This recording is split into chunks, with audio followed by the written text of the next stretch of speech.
이진우의 손에 잡히는 경제.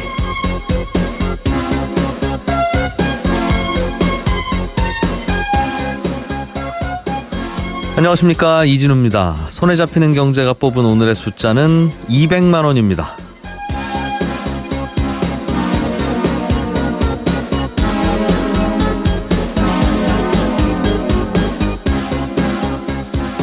주가가 100만 원을 넘는 주식을 우리 증시에서는 소위 황제주라고 합니다. 현재 한 주에 260만 원대인 삼성전자를 비롯해서 우리나라 주식시장의 황제주는 사실 몇 종목 안 되는데요. 그런데 하루에 가격이 200만 원씩 오르고 내리는 그런 투자 대상이 하나 있습니다. 요즘 가상화폐의 일종이라고 하는 비트코인입니다. 어제 처음으로 한 개에 $10,000를 넘어섰던 비트코인이 밤사이에 $11,000까지 치솟았다가 또 곧바로 $2,000 이상 떨어지는, 그래서 한순간에 200만 원 이상 급등락하는 모습을 보였습니다. 원래는 한 개당 $1, 약 1,000원으로 출범했던, 시작했던 비트코인의 가격이 이제는 하루에 200만 원이 오르기도 하고 내리기도 한다. 참 그야말로 변동성이 엄청나지요. 그래서 역사적인 투기 사례로 꼽혔던 17세기 네덜란드의 튤립 투기나 18세기 영국에서 발생한 남해 회사 주식 거품 등의 이 비트코인이 비견되고 있기도 한데요. 만유인력의 법칙을 발견했던 아이작 뉴턴은 이 남해 회사 주식에 당시에 투자했다가 지금 돈으로 33억 원 정도 되는 돈을 날렸답니다. 이렇게 투자해서 처참한 실패를 맛본 후에 이 과학자가 남긴 말이 바로 이런 겁니다. 별들의 움직임은 계산할 수 있지만 인간의 광기는 도저히 측정할 수도 계산할 수도 없더라. 이 300년 전에 투자에 실패했던 유명한 과학자가 남긴 이 말, 아마 오늘도 요즘도 여전히 유효한 것 같습니다.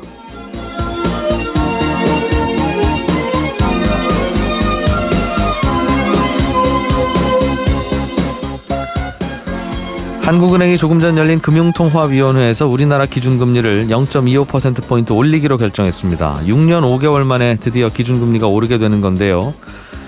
금리를 올리는 배경은 뭐고 앞으로도 얼마나 더 오르게 될지 전문가 한 분 연결해서 자세하게 들어보겠습니다. 전세 들어갈 때 집주인이 이미 받은 대출이 있을 경우엔 감액 등기라는 걸 꼭 하라고 하던데 그건 또 뭡니까? 이런 질문 친절한 경제에서 풀어드리겠습니다. 현재 강릉시 지역에 건조종경보가 발효됐습니다. 이 지역에 계신 분들은 야외에서 불이 잘 붙는 물질들 사용하지 않도록 주의하시는 게 필요하겠습니다. 11월 30일 손에 잡히는 경제, 광고 잠깐 들으시고 오늘 순서 시작하겠습니다.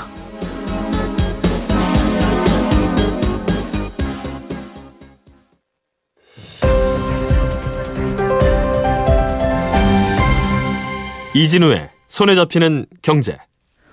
한국은행이 오늘 아침에 우리나라 기준금리를 연 1.25%에서 1.5%로 0.25%포인트를 올리기로 했습니다.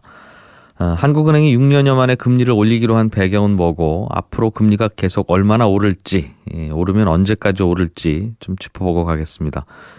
평소에는 저희가 뉴스 따라잡기를 먼저 진행해드리는데요. 잠시 후에 한은 총재 기자간담회가 곧 열리기 때문에 만약 그 시간에 채권시장 전문가를 연결하기가 쉽지 않아서 오늘은 NH투자증권 박종현 채권팀장을 전화로 먼저 연결했습니다. 안녕하십니까? 네, 안녕하세요. 박 팀장께서도 금리 올릴 걸로 예상을 하셨습니까? 많은 분들이 올릴 거라고 예상을 했다고 하더군요. 네, 일단 컨센서스는 대부분 좀 금리 인상을 예상을 하고 있었습니다. 예, 가끔 그런 얘기 들으면 한국은행의 기준금리는 한국은행의 금통위원들이 모여서 결정하는 건데 그걸 어떻게 네. 밖에서 예상을 합니까?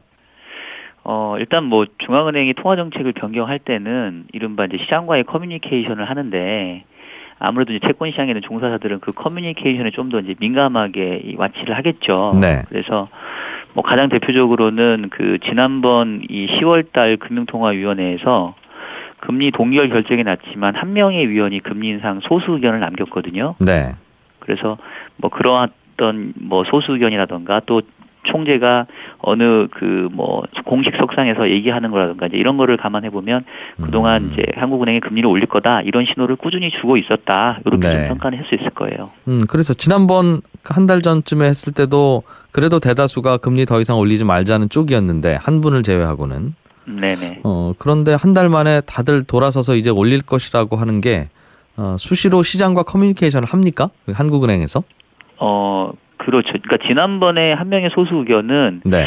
사실상 이제 더 이상 금리 인상을 하지 말자라는 의견이 우세했다기보다는 그동안에 이제 금리 동결 결정을 해왔지만 이제는 금리 인상 쪽으로 우리 한국은행의 시각이 변하고 있다. 이거를 이제 시사했던 시그널의 하나의 어떤 일부였다라고 이렇게 이해를 하는 게 좋을 것 같습니다. 알겠습니다.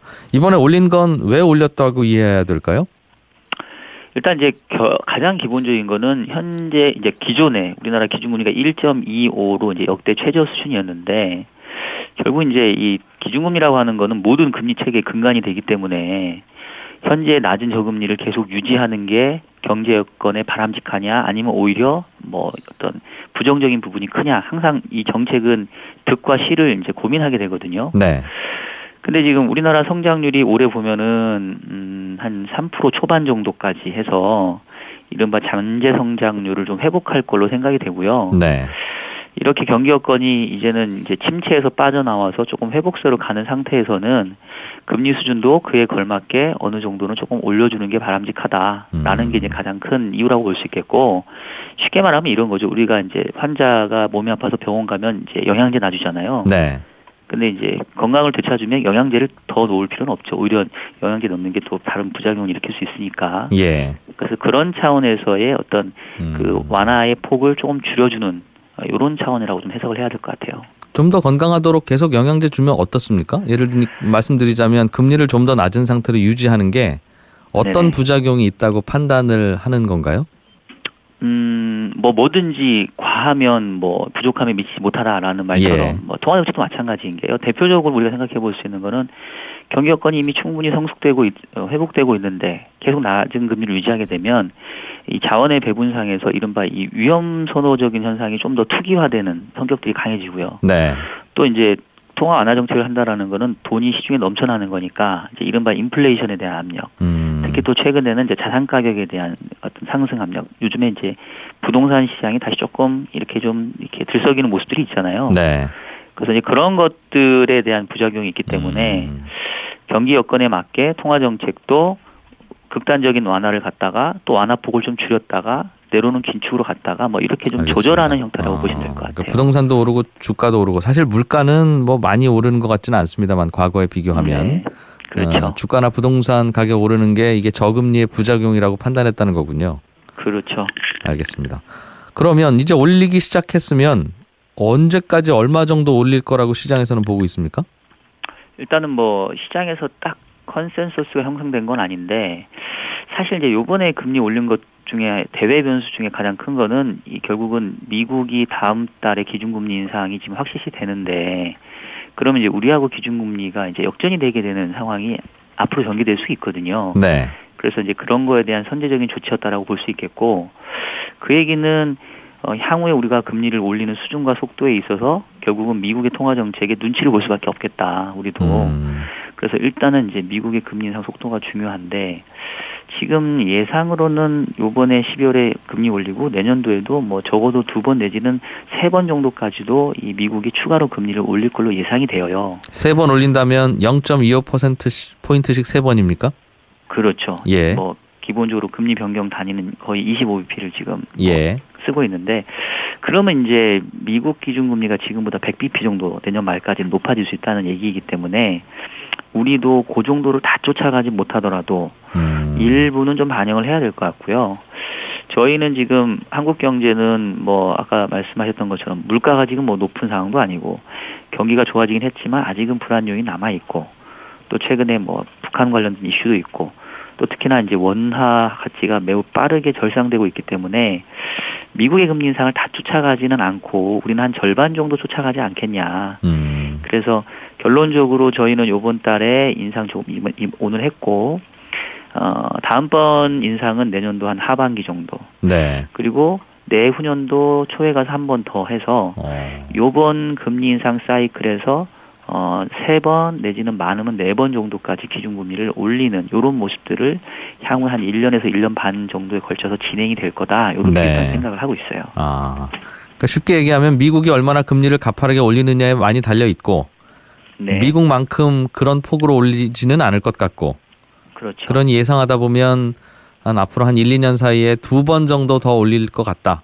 이런 말이군요. 그렇죠. 두 번 더 올리면 지금보다 0.5%포인트 정도가 더 기준금리가 올라갈 수 있을 것 같다는 뜻이네요. 그렇죠. 대략 기준금리가 2%에서 한 2.25 정도, 요 정도 수준에서 요번 인상 사이클에 좀 고점이 형성될 것 같다. 이렇게 지금 보고 있는 거죠. 네.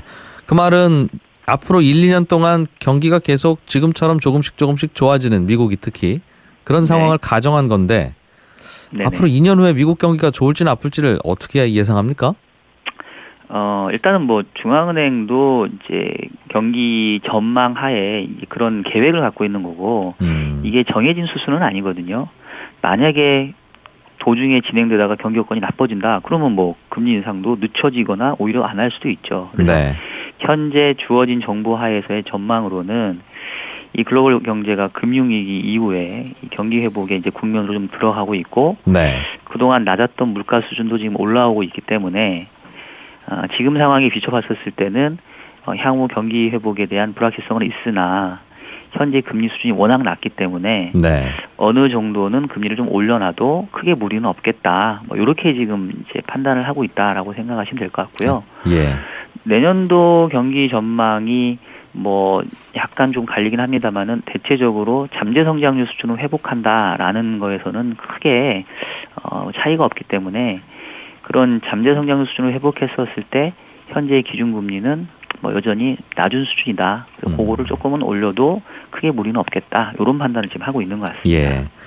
사실은 우리가 궁금한 게 한국은행에서 발표하는 기준금리 그 자체가 아니라 예를 들면 네. 대출을 받으려고 하면 혹은 예금을 하시려고 하면 나한테 주는 이자 혹은 내가 내야 되는 대출 이자 이런 게 어떻게 움직일지 궁금해서 자꾸 들여다보는 거 아니겠습니까?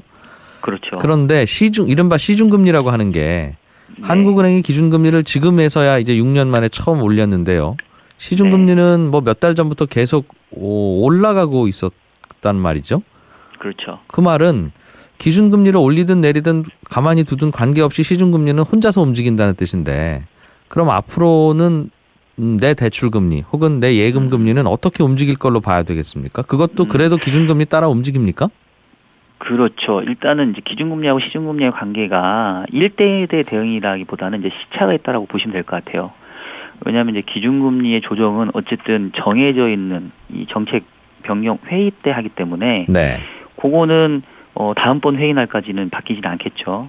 근데 시장에서는 이미 이제 향후에 금리가 올라갈 거다, 통화 정책이 바뀔 거다라는 것들이 이제 반영되기 때문에 네. 최근 두세 달간 시중금리가 많이 올랐거든요. 결국은 오늘 있을 이 기준금리 인상에 대한 부분들이 미리 선제적으로 반영되는 과정이었다라고 보면 될 것 같고요. 네. 이제 기준금리 인상이 진행됐기 때문에 그동안 올라왔던 금리 수준이 이제 정당화되는 거죠. 아, 그동안 상승한 게 맞는 그림이었구나 이렇게 보는 거고 이제 중요한 거는 그러면 다음번 금리 인상 시점은 언제냐 또 얼마나 올릴 거냐인데 앞서 얘기했던 것처럼 이제 저희는 그 다음번 인상 시점을 일단은 뭐 내년도 한 3분기 정도에서 내년에는 한 번, 내후년에는 또 한 번 이렇게 낮은 상당히 느린 속도로의 금리 인상을 보고 있거든요. 네. 그러면 이제 시장 금리도 이미 오늘 금리 인상한 부분에 대해서는 선반영돼서 올라왔기 때문에 지금 금리 수준에서는 조금은 이제 오히려 횡보하는 모습을 보이다가 그 다음번 인상이 또 이제 눈에 다가올 때 재상승하는 모습을 보일 것 같아요. 그럼 내년 여름이나 가을 무렵까지는 지금 현재 시중금리 수준이 비슷하게 유지될 거라고 봐도 무리는 없겠군요. 그렇죠. 일단 뭐 가을까지 너무 늦고요. 한 네. 내년도 상반기까지는 뭐 현재 금리 수준에서 이제는 뭐 어느 정도 안정된 모습을 보이겠다. 초여름까지. 네. 알겠습니다. 고맙습니다. 잘 들었습니다. 네, 감사합니다. 예, 네. NH투자증권 박종현 채권팀장이었습니다. 알아야 될 것들 많이 안내를 해줘. 눈높이에 딱 맞는 만인의 경제 과외 선생님. 다음 순서는 친절한 경제입니다. 네, 오늘은 청취자 문하나 씨가 전세를 들어갈 때 집주인이 먼저 받아놓은 대출이 있으면 그 대출금을 갚게 하고 감액 등기라고 하는 것도 꼭 하는지 확인해야 된다고 하던데 이 감액 등기는 또 뭡니까? 이런 질문을 보내주셨습니다. 참 살다 보면 사실 큰 욕심만 안 부리면 큰 사기를 당할 일도 사실 별로 없는데요. 그런데 이게 단 하나 예외가 있는 게 바로 전세입니다. 내가 욕심 부린 것도 없는데 어쩌다 보면 세입자의 거의 전 재산인 전세금을 날릴 수도 있어서 이게 참 조심하셔야 됩니다.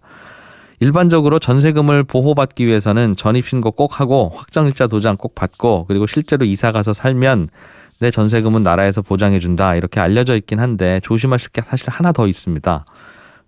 집주인이 먼저 받은 대출이 있었을 경우엔 세입자 입장에서는 그런 집에 전세 들어가기가 불안하니까 제 전세금 받으셔서 그냥 써버리지 마시고 꼭 이 돈으로 먼저 빌리신 은행 대출 갚으세요. 이렇게 계약서에 꼭 쓰거든요. 그런데 그리고 나서도 챙겨봐야 되는 게 집주인이 실제로 돈을 갚는지 그리고 감액 등기까지 하는지 여부입니다.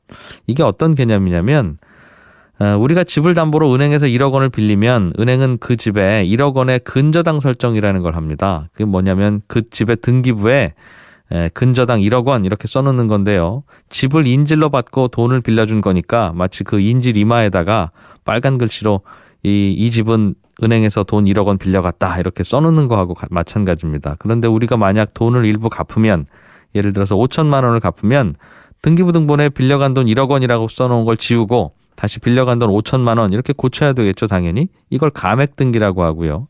만약 1억 원을 다 갚았다 그러면 등기부 등본에 빌려간 돈 1억 원이라고 써놓은 걸 다 지우고 찍찍 긋고 다 갚았음 이렇게 써야 됩니다. 이걸 말소 등기라고 하는데 이 감액 등기나 말소 등기는 돈 갚는다고 은행이 자동으로 해주는 게 아니라 돈 빌린 사람이 한 5, 6만 원 정도 비용을 내야 그걸 지워줍니다.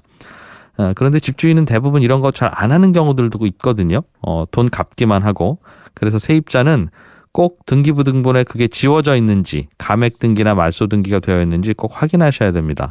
만약 이거 확인 안 하고 감액 등기나 말소 등기가 안 되면 최악의 경우에 집주인께서 오늘은 돈을 다 갚고 내일 다시 은행 가서 그 말소되지 않은 그 근저당을 근거로 어제 갚은 돈만큼 또 다시 빌릴 수도 있습니다. 근데 만약 그렇게 빌려가면 전세로 들어오신 세입자는 여전히 은행보다 후순위가 돼서 이걸 꼭 확인하셔야 됩니다. 집주인한테 돈 주면서 이 돈으로 대출 꼭 끄세요라고 말만 할 게 아니라 돈 갚는 것도 확인하시고 그리고 나중에 감액 등기나 말소 등기까지 마친 걸 확인하셔야 안전합니다. 이 등기부 등본 떼어보시면 이게 확인이 됩니다.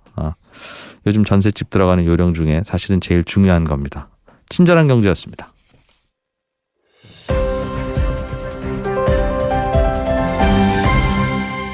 경제를 생각하는 사람들의 즐거운 습관. 이진우의 손에 잡히는 경제. 예, 경제 뉴스 따라잡기 한국경제TV 김치영 기자 나오셨습니다. 어서 오십시오. 네, 안녕하세요. 오늘은 조금 좀 늦게 시작했네요. 네. 앞에 인터뷰 때문에. 정부가 취약층 보호 차원에서 장기 소액 연체자 빚을 탕감해주는 정책을 발표했군요. 어떤 내용이에요? 1,000만 원 이하 금액을 10년 이상 연체하고 있는 채무자를 대상으로 네. 심사를 거쳐서 정말 빚을 갚을 능력이 없다라고 하면 이들의 빚을 탕감해주겠다. 그러니까 아예 없는 걸로 해주겠다. 이런 얘기거든요. 그래서 대상자가 지금 159만 명 정도 될 것으로 얘기가 되고 있고요. 정부에서는 빚 갚을 능력이 없는데도 오랫동안 이 소액연체 때문에 고통받고 있는 취약계층을 보호하는 취지다. 이렇게 얘기를 하고 있습니다. 방식은 기준일이 지난달 말일 그러니까 10월 31일이에요. 네. 그러니까 10년 전으로 돌리면 2007년 10월 31일 이전에 빚을 졌고 네. 이 빚의 금액이 1,000만 원 이하인 사람이 해당이 되겠고요. 내년 2월부터 이 해당이 되는 사람들이 국세청과 국토교통부 자료 등을 통해서 소득과 재산을 이제 심사를 해서 네. 상환 능력이 없다라고 인정이 되는 경우에만 빚탕감을 받을 수가 있습니다. 이들의 원래 빚의 규모, 그러니까 원금의 규모는 지금 6조 2천억 원 정도다 이렇게 정부가 밝혔습니다. 네.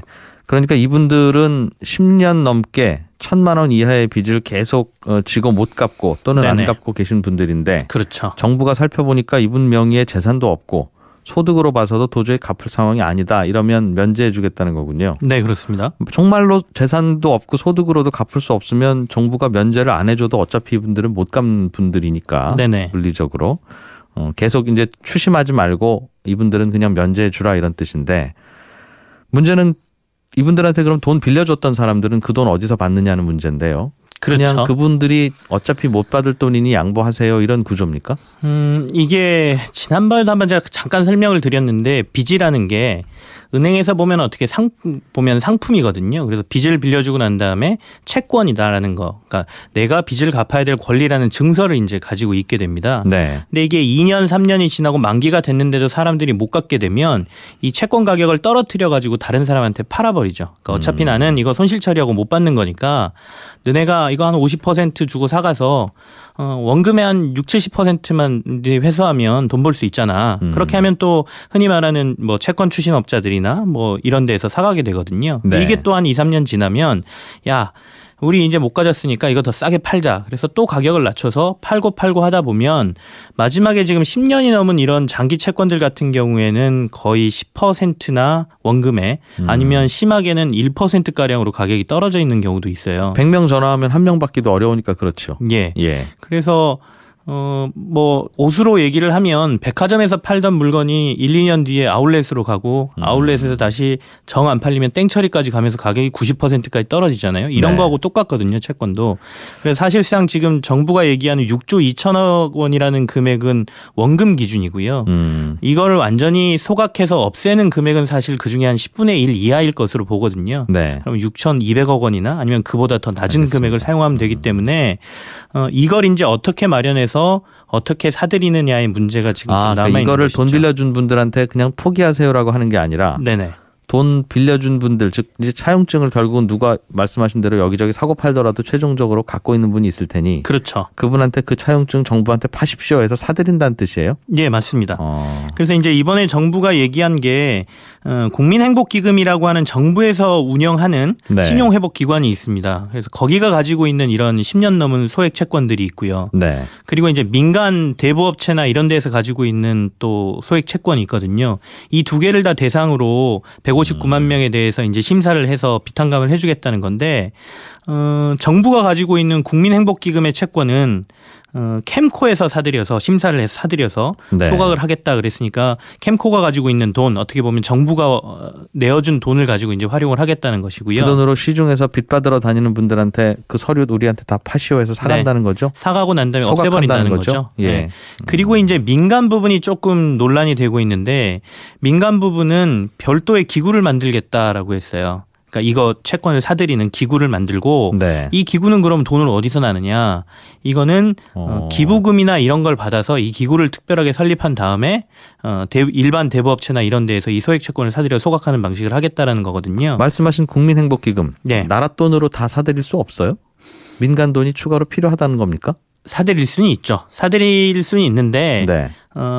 만약에 그렇게 사들인다라고 하면 세금 써서 돈 안 갚는 사람들 이거 다 빚 없애주는 거냐라는 여러 가지 논란이 생길 수가 있거든요. 네. 그래서 당초 정부가 발표했을 때는 민간 특별기구 이런 얘기가 없었는데 네. 이번에 대책이 나오면서 아마도 그런 논란을 조금 잠재우기 위해서 민간 같은 경우에는 민간 쪽의 특별기구를 만드는 쪽으로 아마 대책을 내놓은 게 아닌가라는 생각이 좀 듭니다. 논란은 될 수 있지만 국가에서 판단해서 이분들은 돈 못 갚는 분들이고 어차피 국가가 복지로 생계를 지원해야 되는 분들이라면 나라에서 나라 돈 들여서 이분들 채무도 탕감해 주겠다고 하면 그거는 정책 판단의 문제라. 그렇죠. 예, 하는 거에 대해서 시비를 걸고 싶지는 않으나 그걸 나라 돈으로 해야지 왜 또 민간에서 그거를. 그래서 그게 지금 좀 그렇습니까? 논란이 되고 있습니다. 그러면 그 특별기구라는 데의 돈을 민간에 기부를 받겠다라고 하는데 네. 이게 진짜로 기부일 것이냐 아니면 민간 기구들 금융사나 이런 데들 팔 비틀어 가지고 받는 돈일 것이냐 예. 결국에는 민간에게 이거 떠넘기는 것 아니냐라는 논란이 지금 같이 나오고 있는 알겠습니다. 것이죠. 예.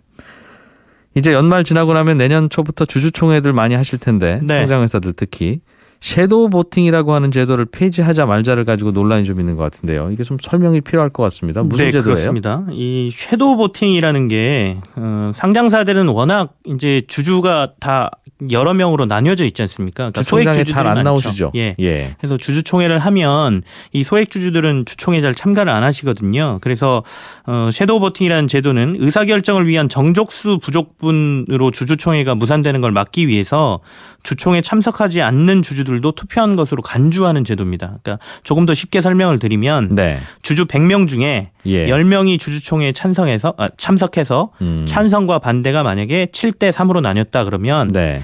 안 나온 사람들도 7대 3으로 나눠서 찬성을 하고 반대를 했다라고 간주하는 제도입니다. 쉽게 얘기하면 나온 분들만 가지고 결정한다는 뜻이네요. 그렇죠. 예. 그래서 이 섀도우 보팅 제도를 활용을 해서 소액주주들이 주총에 참여하지 않더라도 정적수 같은 걸 채워서 네. 의결들을 여러 가지를 해왔었는데 이 섀도우 보팅 제도가 폐지된다라고 하면 이 그 소액주주들이 주총에 참석할 수 있도록 막 독려도 해야 되고 만약에 안 온다라고 하면 잘못하면 주총을 열 수도 없는 상황이 벌어질 수 있다는 우려가 지금 일고 있는 것이죠. 그럼 몇 명 정도가 즉 전체 지분의 몇 % 정도가 주총에 참여해야 된다는 뜻입니까? 주총에서 보통 의결이라고 하는 일반 안건을 처리하기 위해서는 전체 주주의 25% 이상이 찬성하고 참석 주주의 50%가 참석하고 참석 주주의 50% 이상이 찬성을 해야 되는 요건을 가지고 있거든요. 네. 그러니까 적어도 전체 주주의 25% 이상은 참석을 해야 된다는 4분의 1 이상은 거죠. 일단 주총장에 오셔야 되는 상황인데 일반 의결을 한다 하더라도 뭐 네. M&A라든지 더 큰 거 같은 경우에는 알겠어요. 더 강화가 돼 있거든요. 지금까지는 단 1%의 주주만 오더라도 그 나온 주주가 찬성하면 넘어가는 거였는데 예. 지금은 최소한 25% 이상 주주들의 의견이 직접 모여야 찬성이든 반대든 결정한다 이 말이네요. 예, 그렇습니다. 많은 분들의 의견을 더 많이 받자는 취지는 이해가 되나 네. 정말 주총장에 바빠서 안 오시면 어쩌냐 내지는 그런 고민은 있겠는데요. 사실은 이게 2014년도부터 3년간 섀도우 보팅을 얼마나 이용했나라는 조사를 해보면요. 네. 주총 의결안건 한 6,200개 중에 73%가 보통 의결, 아까 일반 의결 기준으로 했을 때 섀도우 보팅이 없었다라면 의결을 못했다. 라는 이제 조사 결과가 있거든요. 그러니까 한 70% 정도가 섀도우 보팅이 없으면 주주총회에서 의결이 안 된다라는 얘기고 네. 그만큼 소액 주주들은 투자는 했을 때 의결권 행사 이런 거에는 별로 관심이 없다라는 얘기인데 이걸 그대로 시행했을 경우에는 정말로 상장사들 같은 경우에는 큰 문제가 생길 수가 있다. 그러니까 주주총회를 못 하거나 아니면 특히 재무제표 승인 같은 걸 주주총회에서 못 받으면 주식시장에서 거래를 못하게 하거나 아니면 심하면 그게 오래되면 상장 폐지 요건까지도 가거든요. 그러면 이제 다른 부작용들이 일어날 수 있는 것이죠. 네.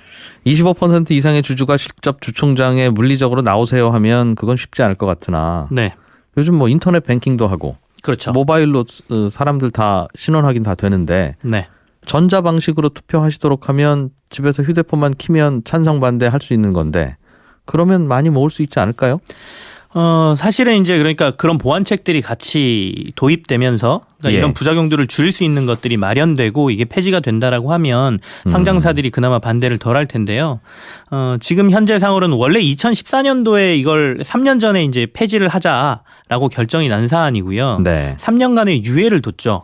부작용이 있을 수 있으니 이런 것들을 준비합시다라고 했는데 이 3년 동안 사실 시간을 좀 허비하고 준비를 못한 상황인 거죠. 상장사들이 지금이라도 전자투표 도입하려면 할 수 있잖아요. 본인들이. 그렇습니다. 뭐 그럼 그렇게 해보지 왜 그거는 안 하고 직접 오시라고는 하면서 주주님들이 안 오셔서 저희 뭐 걱정됩니다 이런 얘기를 왜 해요? 그래서 이제 양쪽에서 논란이 지금 있는 게 상장사들은 전자투표를 도입한다 하더라도 사실상 사람들이 참여율이 그렇게 높지 않기 때문에 안 될 것이다. 당장 잘못하면 거래 안 되고 주식 상장 폐지될 수 있으니 조금 더 유예 기간을 달라라고 지금 얘기를 하고 있는 것이고요. 알겠습니다. 반대 입장에서 말씀하신 그런 거랑 전자투표제 그다음에 이제 지금 강화되고 있는 스튜어드십 코드라 그래서 간접적으로 내가 펀드에 투자한 기관들이 이제 또 의사 결정을 많이 참여하게 되거든요. 네. 이런 걸로 충분히 보완이 가능하다 이런 주장들도 맞서고 있는 것이죠. 일단 해보기는 하고 얘기를 좀 들었으면 좋겠습니다. 전자투표 같은 것은. 네, 그렇습니다. 물론 처음에는 이것조차도 홍보를 해야 되니 어렵긴 하겠지요. 예. 정부가 가상화폐 규제 법안을 정부 입법으로 추진하기로 했다는데 이 가상화폐라고 하는 게 소위 비트코인 등등 이런 맞습니다. 화폐들이죠. 네. 정부가 무슨 규제를 한다는 겁니까? 지금 현재 우리나라에서는 가상화폐를 정식 통화로 인정하지 않는다라고 이미 선언을 한 상태고요. 네. 이 가상화폐 거래소 같은 경우에도 거래소라는 말이 좀 안 맞을 수도 있는데 유사 수신업자라고 이제 규정을 해놓은 상태거든요. 그래서 원칙적으로 예외 없이 이런 거래소는 만들 수 없는 걸로 돼 있는데 다만 여러 가지 그 규정에 맞춰서 네. 소비자들에 대한 뭐 어떤 거래하는 사람들에 대한 보호 대책이나 이런 게 마련돼 있으면 그러니까 거기 통과한 업체들만 허용을 해주겠다라는 안이죠. 지금 그러니까 거래소들을 다시 한번 검사해보고 네. 괜찮은 업체들만 거래하게 시키든가 다 마음에 안 들면 다 금지시키든가. 그렇죠. 지금은 이렇게 이제 하겠다는 뜻이네요. 현재 가상화폐가 전자거래 등에 대한 법률로 허용이 돼 있기 때문에 네. 온라인 쇼핑몰처럼 통신 판매업이면 다 할 수가 있거든요. 아하. 근데 이걸 이제 유사수신 업체로 해서 관리 감독을 하겠다라는 것이고요. 그다음에 가상화폐를 통해서 기업들이 자금을 조달하는 ICO라는 것도 있습니다. IPO에서 이제 ICO라고 얘기를 하는데요. 이것도 우리나라에서 이제 금지시키는 등의 이제 규제들이 들어가 있는 법안인데 국회의원들을 통해서 국회의원들 입법 발의로 하려고 하던 중에 원래는 국회의원이 법 만드는 거니까요. 예. 근데 이제 국회에서 이게 아무래도 규제라는 단어가 들어가다 보니 여고 야고 딱히 나서는 사람들이 없습니다. 아, 총 때문에 의원이 없었어요? 예. 그래서 정부에서 야 이거 계속 가상화폐가 난린데 네. 빨리 규제하지 않으면 다른 문제가 생길 수 있겠구나. 그래서 일단 정부 입법 발의로 시작을 하고 중간에 의원들을 통해서 의원 입법 발의로 전환한 방법을 통해서 좀 속도를 내겠다. 알겠어요. 사실 정부 입법 발의는 시간이 좀 오래 걸리거든요. 그러면 이게 법으로 만들어져서 자 지금까지 거래하는 거래소들 잠깐 중단하시고 일로 와서 심사 받으세요. 네. 라는 법이 통과되려면 시간이 얼마나 걸립니까?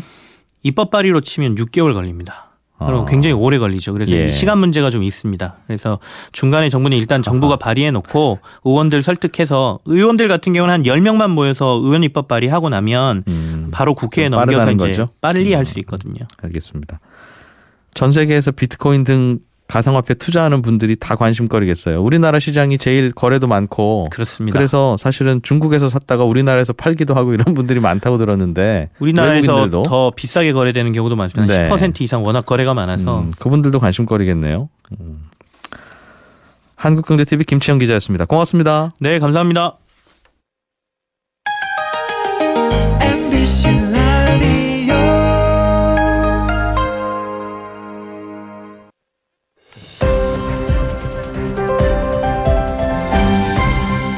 이진우의 손에 잡히는 경제.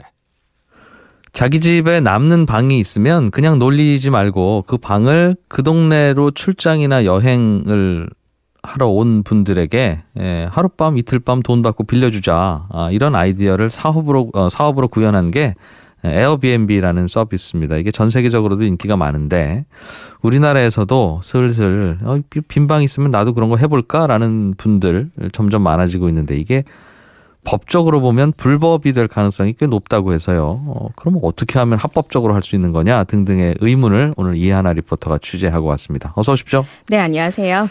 맞아요. 그 에어비앤비라고 하는 게 특정 서비스이긴 합니다만 네. 이게 원조니까 뭐 클리넥스 같은 느낌처럼 그냥 일반화되어 있는데 네, 꼭 이 네. 서비스 아니더라도 남는 방이 있거나 혹은 빈 방이 있으면 돈 받고 빌려주는 거죠. 네, 그렇죠. 어쨌든 남는 방이 있으면 알려야 되잖아요. 네. 알릴 곳이 필요한데 그런 중개 사이트 역할을 해주는 거죠. 그래서 언제부터 언제까지 우리 집이 빈다 이렇게 올려놓으면 그 사이트에 들어가서 집주인이랑 연결해서 숙박비를 내고 집주인은 중개해주는 회사한테 한 10% 내외의 수수료를 떼고 네. 나머지를 수입으로 갖는 거죠. 그래서 잘 팔리는 방이 있으면 한 달에 100만 원 벌기 어렵지 않다 이런 얘기도 있습니다. 네. 뭐 호텔이나 여관과 경쟁하는 그런 서비스일 텐데. 그렇죠. 그러면 예를 들어서 저도 우리 집에 남는 방이 있다면 내일부터 저 빈 방 있습니다라고 방 사진 찍어서 그 서비스에 올리면 손님이 보고 또 운 좋게 올 수도 있고. 그렇죠. 그러면 그냥 그 돈 받고 저는 그러면 되는 거예요? 아니면 이 과정에서 뭔가 법적인 문제가 있습니까? 그렇게 하는 건 자유일 텐데 그러면 불법이고 과태료를 물게 돼 그래요? 있습니다. 네, 우리나라는 일단 어떤 숙박 형태든 지자체에 등록이 돼 있어야 합니다. 네. 그래서 에어비앤비 중개 사이트에 올라온 방들이 그렇지 않은 경우도 많아서 불법 논란이 끊임없이 있는 겁니다. 등록하면 되죠. 구청 가서 나 에어비앤비 한다고. 그런데 이게 요건이 굉장히 좀 까다롭습니다. 일단 처음부터 숙박업을 목적으로 건축 허가를 낸 게 아니라 지금 말씀하신 것처럼 그야말로 빈집, 빈방을 예. 제공하는 거라면요. 우리나라에서는 딱 두 가지로 분류가 됩니다. 이 분류는 어느 지역에서 방을 빌려주느냐 이거에 따라서 나뉘는데요. 처음부터 호텔이나 여관 하려고 지은 게 아니고 네, 그냥 그냥 집이라도 네, 되기는 되는데 요건이 있다. 네, 두 가지 분류인데 예. 만약에 도시에 사시니까 예. 도시에 있는 방을 빌려준다 하면 이때는 외국인 관광 도시 민박업으로 등록을 해야 합니다. 아, 구청에 신고할 때? 네. 예. 이때는 건축법에서 분류하는 주택이어야 하는데요. 단독주택, 다가구, 다세대, 연립, 아파트 이렇게 딱 5가지 주택 형태만 신청이 가능합니다. 하네요. 모든 네, 주택이 그렇죠. 다 이 안에. 도시에서는 다 가능합니다. 오피스텔, 주거용 오피스텔은 여기 빠져 있네요. 빠져있죠. 그거는 불법인데 많이 영업들 하시죠. 예. 어쨌든 연면적도 70평이 넘으면 안 되고요. 또 집주인이 실제로 거주를 하고 있어야 합니다. 그리고 중요한 건 우리나라 사람. 내국인을 절대 머물게 해서는 안 되고요. 외국인만 받아야 한다는 겁니다. 네. 그래서 자격 요건 중에 외국어 서비스, 그러니까 영어를 좀 할 줄 아느냐. 이런 게 좀 조건 중에 있습니다. 이건 아니 그 외국인이 영어 못할 수도 있잖아요. 세상에 왜 영어 못하는 외국인이 더 많지. 그렇죠.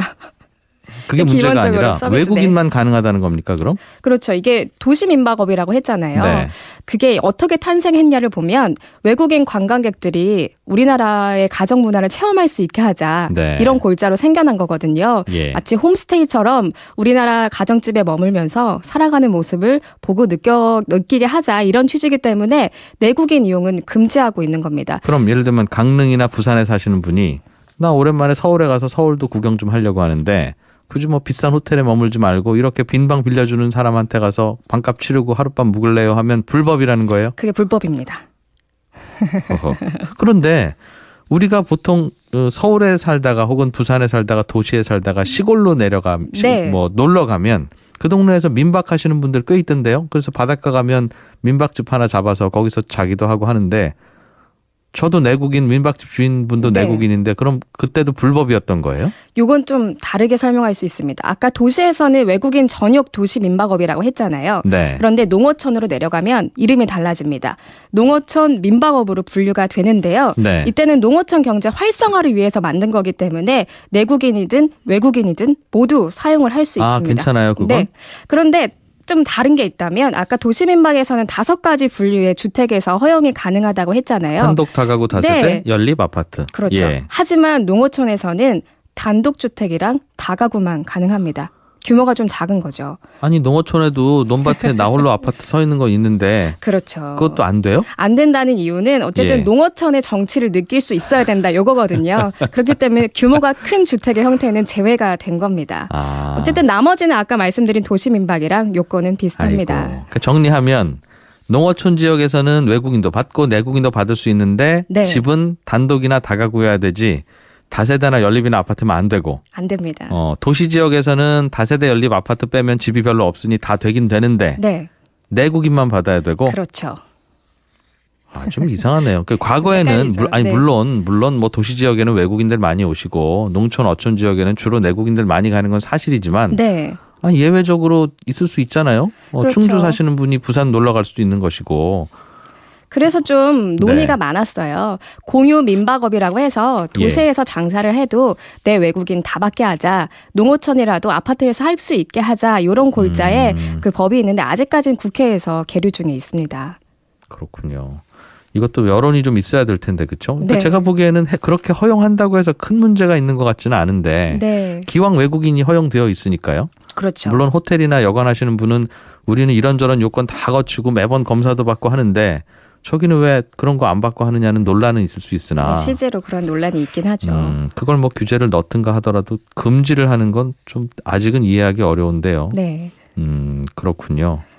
그러면 아까 최초에 여쭸던 저희 빈방 하나 어디에 사이트에 올려서 빌려주겠습니다 하면 안 되네요. 저는 외국인만 받아야 되네요. 그렇죠. 외국인만 받으신다면 하셔도 됩니다. 영어도 잘해야 되고. 그렇죠. 근데 정말. 면접을 봤을 때 통과할 정도의 수준이면 돼서 짧게 의사소통만 하면 가능하지 구청 않을까. 공무원이 저하고 영어 시험 본다는 뜻입니까? 약간의 뭐 질문, 필수 질문 정도를 하신다고 하더라고요. 그거 어떻게 하는지 그게 궁금해서라도 한번 해봐야 되겠네요. 무슨 질문을 영어로 어떻게 하시는지. 네, 이런저런 또 고민해보고 또 바꿀 부분이 있으면 바꿔야 되겠죠. 알겠습니다. 고맙습니다. 네, 고맙습니다. 이하나 리포터였습니다. 네, 오늘 방송해드린 여러 가상화폐에 대한 입법 부분도 그렇고요. 에어비앤비 서비스를 우리나라에서 해도 되느냐 안 되느냐 문제 등등 법을 좀 바꾸고 고쳐야 될 부분들이 많은데 청취자분들의 관심이 필요한 사항 아닌가 싶습니다. 손에 잡히는 경제는 내일 찾아오겠습니다. 11시 10분에 뵙죠. 고맙습니다.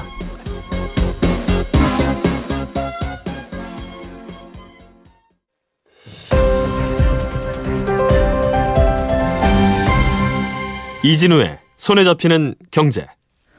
한국은행이 오늘 아침에 우리나라 기준금리를 연 1.25%에서 1.5%로 0.25%포인트를 올리기로 했습니다. 한국은행이 6년여 만에 금리를 올리기로 한 배경은 뭐고 앞으로 금리가 계속 얼마나 오를지, 오르면 언제까지 오를지 좀 짚어보고 가겠습니다. 평소에는 저희가 뉴스 따라잡기를 먼저 진행해드리는데요. 잠시 후에 한은 총재 기자간담회가 곧 열리기 때문에 만약 그 시간에 채권시장 전문가를 연결하기가 쉽지 않아서 오늘은 NH투자증권 박종현 채권팀장을 전화로 먼저 연결했습니다. 안녕하십니까? 네, 안녕하세요. 박 팀장께서도 금리 올릴 걸로 예상을 하셨습니까? 많은 분들이 올릴 거라고 예상을 했다고 하더군요. 네, 일단 컨센서스는 대부분 좀 금리 인상을 예상을 하고 있었습니다. 예, 가끔 그런 얘기 들으면 한국은행의 기준금리는 한국은행의 금통위원들이 모여서 결정하는 건데 그걸 어떻게 네. 밖에서 예상을 합니까? 일단 뭐 중앙은행이 통화정책을 변경할 때는 이른바 이제 시장과의 커뮤니케이션을 하는데 아무래도 이제 채권 시장에는 종사자들은 그 커뮤니케이션에 좀 더 이제 민감하게 와치를 하겠죠. 네. 그래서 뭐 가장 대표적으로는 그 지난번 이 10월달 금융통화위원회에서 금리 동결 결정이 났지만 한 명의 위원이 금리 인상 소수 의견을 남겼거든요. 네. 그래서 뭐 그러한 뭐 소수 의견이라던가 또 총재가 어느 그 뭐 공식 석상에서 얘기하는 거라든가 이제 이런 거를 감안해 보면 그동안 이제 한국은행이 금리를 올릴 거다 이런 신호를 꾸준히 주고 있었다 이렇게 네. 좀 평가는 할 수 있을 거예요. 그래서 지난번 한 달 전쯤에 했을 때도 그래도 대다수가 금리 더 이상 올리지 말자는 쪽이었는데 한 분을 제외하고는. 네네. 그런데 한 달 만에 다들 돌아서서 이제 올릴 것이라고 하는 게 수시로 시장과 커뮤니케이션을 합니까? 한국은행에서? 그렇죠. 그러니까 지난번에 한 명의 소수 의견은 네.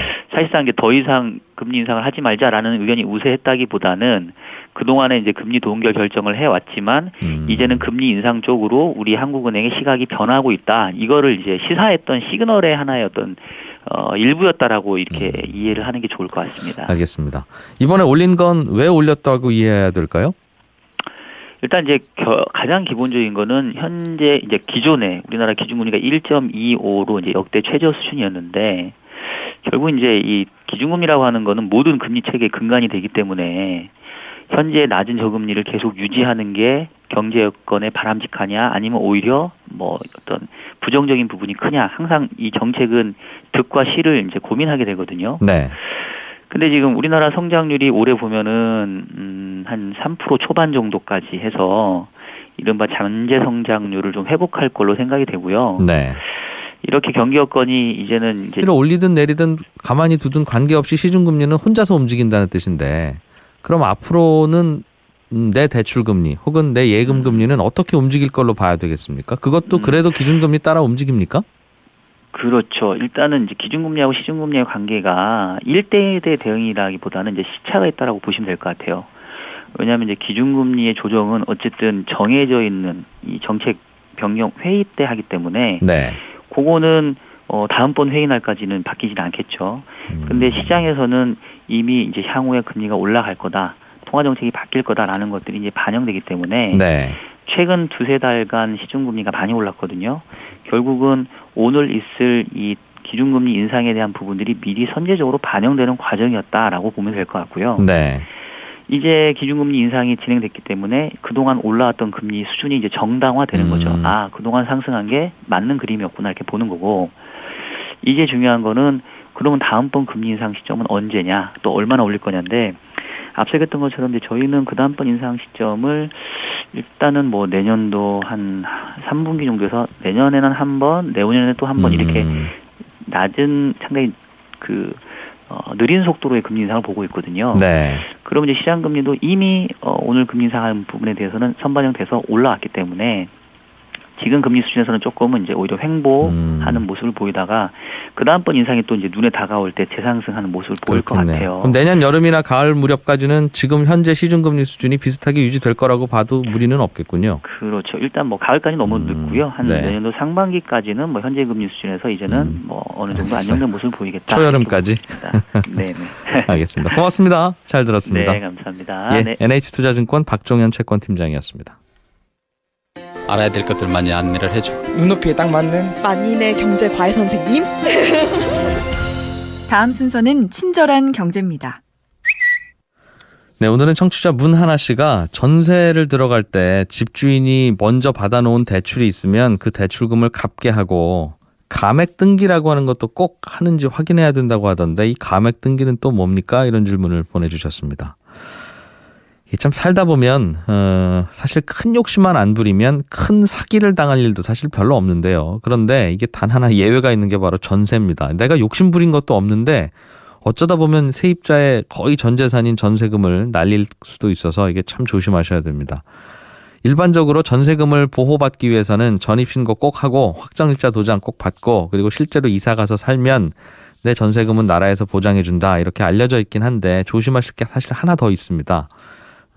집주인이 먼저 받은 대출이 있었을 경우엔 세입자 입장에서는 그런 집에 전세 들어가기가 불안하니까 제 전세금 받으셔서 그냥 써버리지 마시고 남아있고 또 최근에 뭐 북한 관련된 이슈도 있고 또 특히나 이제 원화 가치가 매우 빠르게 절상되고 있기 때문에 미국의 금리 인상을 다 쫓아가지는 않고 우리는 한 절반 정도 쫓아가지 않겠냐. 그래서 결론적으로 저희는 이번 달에 인상 조금 오늘 했고 다음번 인상은 내년도 한 하반기 정도. 네. 그리고 내후년도 초에 가서 한 번 더 해서 요번 금리 인상 사이클에서 3번 내지는 많으면 4번 정도까지 기준금리를 올리는 이런 모습들을 향후 한 1년에서 1년 반 정도에 걸쳐서 진행이 될 거다. 이렇게 네. 생각을 하고 있어요. 그러니까 쉽게 얘기하면 미국이 얼마나 금리를 가파르게 올리느냐에 많이 달려 있고 네. 미국만큼 그런 폭으로 올리지는 않을 것 같고 그렇죠. 그러니 예상하다 보면 앞으로 한 1, 2년 사이에 2번 정도 더 올릴 것 같다. 이런 말이군요. 그렇죠. 2번 더 올리면 지금보다 0.5%포인트 정도가 더 기준금리가 올라갈 수 있을 것 같다는 뜻이네요. 그렇죠. 대략 기준금리가 2%에서 한 2.25 정도, 이 정도 수준에서 이번 인상 사이클에 좀 고점이 형성될 것 같다. 이렇게 지금 보고 있는 거죠. 네. 그 말은 앞으로 1, 2년 동안 경기가 계속 지금처럼 조금씩 좋아지는 미국이 특히 그런 상황을 가정한 건데 네네. 앞으로 2년 후에 미국 경기가 좋을지 나쁠지를 어떻게 예상합니까? 일단은 뭐 중앙은행도 이제 경기 전망 하에 그런 계획을 갖고 있는 거고 이게 정해진 수순은 아니거든요. 만약에 도중에 진행되다가 경기 여건이 나빠진다. 그러면 뭐 금리 인상도 늦춰지거나 오히려 안 할 수도 있죠. 그래서 네. 현재 주어진 정보 하에서의 전망으로는 이 글로벌 경제가 금융위기 이후에 이 경기 회복에 이제 국면으로 좀 들어가고 있고 네. 그동안 낮았던 물가 수준도 지금 올라오고 있기 때문에 지금 상황에 비춰봤었을 때는 향후 경기 회복에 대한 불확실성은 있으나 현재 금리 수준이 워낙 낮기 때문에 네. 어느 정도는 금리를 좀 올려놔도 크게 무리는 없겠다. 뭐 이렇게 지금 이제 판단을 하고 있다라고 생각하시면 될 것 같고요. 예. 내년도 경기 전망이 뭐 약간 좀 갈리긴 합니다만은 대체적으로 잠재 성장률 수준을 회복한다라는 거에서는 크게 차이가 없기 때문에 그런 잠재 성장률 수준을 회복했었을 때 현재의 기준금리는 뭐 여전히 낮은 수준이다. 그거를 조금은 올려도 크게 무리는 없겠다. 이런 판단을 지금 하고 있는 것 같습니다. 예. 사실은 우리가 궁금한 게 한국은행에서 발표하는 기준금리 그 자체가 아니라 예를 들면 네. 대출을 받으려고 하면 혹은 예금을 하시려고 하면 나한테 주는 이자 혹은 내가 내야 되는 대출 이자 이런 게 어떻게 움직일지 궁금해서 자꾸 들여다보는 거 아니겠습니까? 그렇죠. 그런데 이른바 시중금리라고 하는 게 한국은행이 기준금리를 지금에서야 이제 6년 만에 처음 올렸는데요. 시중금리는 뭐 몇 달 전부터 계속 올라가고 있었단 말이죠. 그렇죠. 그 말은 기준금리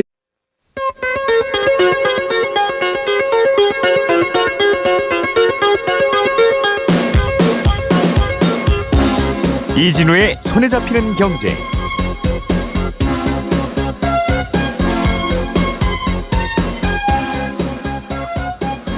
안녕하십니까, 이진우입니다. 손에 잡히는 경제가 뽑은 오늘의 숫자는 200만 원입니다.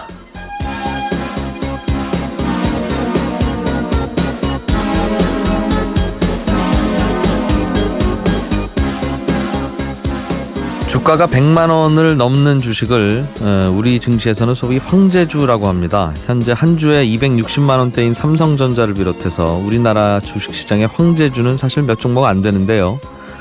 그런데 하루에 가격이 200만 원씩 오르고 내리는 그런 투자 대상이 하나 있습니다. 요즘 가상화폐의 일종이라고 하는 비트코인입니다. 어제 처음으로 한 개에 $10,000를 넘어섰던 비트코인이 밤사이에 $11,000까지 치솟았다가 또 곧바로 $2,000 이상 떨어지는, 그래서 한순간에 200만 원 이상 급등락하는 모습을 보였습니다. 원래는 한 개당 1달러 약 1,000원으로 출범했던 시작했던 비트코인의 가격이 이제는 하루에 200만 원이 오르기도 하고 내리기도 한다. 참 그야말로 변동성이 엄청나죠. 그래서 역사적인 투기 사례로 꼽혔던 17세기 네덜란드의 튤립 투기나 18세기 영국에서 발생한 남해 회사 주식 거품 등의 이 비트코인이 비견되고 있기도 한데요. 만유인력의 법칙을 발견했던 아이작 뉴턴은 이 남해 회사 주식에 당시에 투자했다가 지금 돈으로 33억 원 정도 되는 돈을 날렸답니다. 이렇게 투자해서 처참한 실패를 맛본 후에 이 과학자가 남긴 말이 바로 이런 겁니다. 별들의 움직임은 계산할 수 있지만 인간의 광기는 도저히 측정할 수도 계산할 수도 없더라. 이 300년 전에 투자에 실패했던 유명한 과학자가 남긴 이 말, 아마 오늘도 요즘도 여전히 유효한 것 같습니다.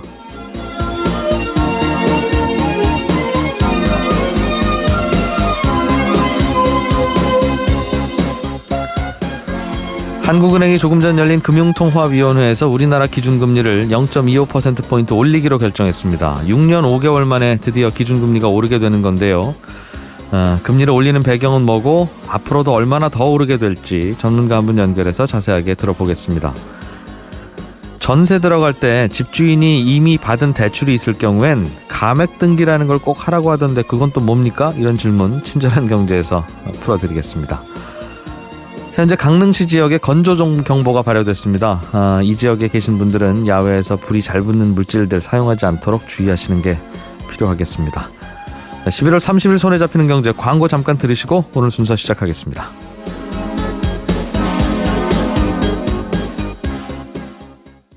침체에서 빠져나와서 조금 회복세로 가는 상태에서는 금리 수준도 그에 걸맞게 어느 정도는 조금 올려주는 게 바람직하다라는 게 이제 가장 큰 이유라고 볼 수 있겠고, 쉽게 말하면 이런 거죠. 우리가 이제 환자가 몸이 아파서 병원 가면 이제 영양제 놔주잖아요. 네. 근데 이제 건강을 되찾으면 영양제를 더 놓을 필요는 없죠. 오히려 영양제 넣는 게 또 다른 부작용을 일으킬 수 있으니까. 예. 그래서 그런 차원에서의 어떤 그 완화의 폭을 조금 줄여주는 이런 차원이라고 좀 해석을 해야 될 것 같아요. 좀 더 건강하도록 계속 영양제 주면 어떻습니까? 예를 들어 말씀드리자면 금리를 좀 더 낮은 상태로 유지하는 게 어떤 네네. 부작용이 있다고 판단을 하는 건가요? 뭐 뭐든지 과하면 뭐 부족함에 미치지 못하다라는 말처럼 예. 뭐 통화정책도 마찬가지인 게요. 대표적으로 우리가 생각해 볼 수 있는 거는 경기 여건이 이미 충분히 성숙되고 회복되고 있는데 계속 낮은 금리를 유지하게 되면 이 자원의 배분상에서 이른바 이 위험 선호적인 현상이 좀 더 투기화되는 성격들이 강해지고요. 네. 또 이제 통화 완화 정책을 한다라는 거는 돈이 시중에 넘쳐나는 거니까 이제 이른바 인플레이션에 대한 압력. 특히 또 최근에는 이제 자산 가격에 대한 어떤 상승 압력. 요즘에 이제 부동산 시장이 다시 조금 이렇게 좀 이렇게 들썩이는 모습들이 있잖아요. 네. 그래서 이제 그런 것들에 대한 부작용이 있기 때문에 경기 여건에 맞게 통화 정책도 극단적인 완화를 갖다가 또 완화폭을 좀 줄였다가 내로는 긴축으로 갔다가 뭐 이렇게 좀 알겠습니다. 조절하는 형태라고 보시면 될 것 같아요. 그러니까 부동산도 오르고 주가도 오르고 사실 물가는 뭐 많이 오르는 것 같지는 않습니다만 과거에 비교하면 네, 그렇죠. 주가나 부동산 가격 오르는 게 이게 저금리의 부작용이라고 판단했다는 거군요. 그렇죠. 알겠습니다. 그러면 이제 올리기 시작했으면 언제까지 얼마 정도 올릴 거라고 시장에서는 보고 있습니까? 일단은 뭐 시장에서 딱 컨센서스가 형성된 건 아닌데 사실 이제 요번에 금리 올린 것 중에 대외 변수 중에 가장 큰 거는 이 결국은 미국이 다음 달에 기준금리 인상이 지금 확실시 되는데 그러면 이제 우리하고 기준금리가 이제 역전이 되게 되는 상황이 앞으로 전개될 수 있거든요. 네. 그래서 이제 그런 거에 대한 선제적인 조치였다라고 볼 수 있겠고 그 얘기는 향후에 우리가 금리를 올리는 수준과 속도에 있어서 결국은 미국의 통화 정책에 눈치를 볼 수밖에 없겠다. 우리도. 그래서 일단은 이제 미국의 금리 인상 속도가 중요한데 지금 예상으로는 요번에 12월에 금리 올리고 내년도에도 뭐 적어도 2번 내지는 3번 정도까지도 이 미국이 추가로 금리를 올릴 걸로 예상이 되어요. 3번 올린다면 0.25%포인트씩 3번입니까? 그렇죠. 예. 뭐 기본적으로 금리 변경 단위는 거의 25bp를 지금 예. 쓰고 있는데 그러면 이제 미국 기준금리가 지금보다 100bp 정도 내년 말까지는 높아질 수 있다는 얘기이기 때문에 우리도 그 정도를 다 쫓아가지 못하더라도 일부는 좀 반영을 해야 될 것 같고요. 저희는 지금 한국 경제는 뭐 아까 말씀하셨던 것처럼 물가가 지금 뭐 높은 상황도 아니고 경기가 좋아지긴 했지만 아직은 불안 요인이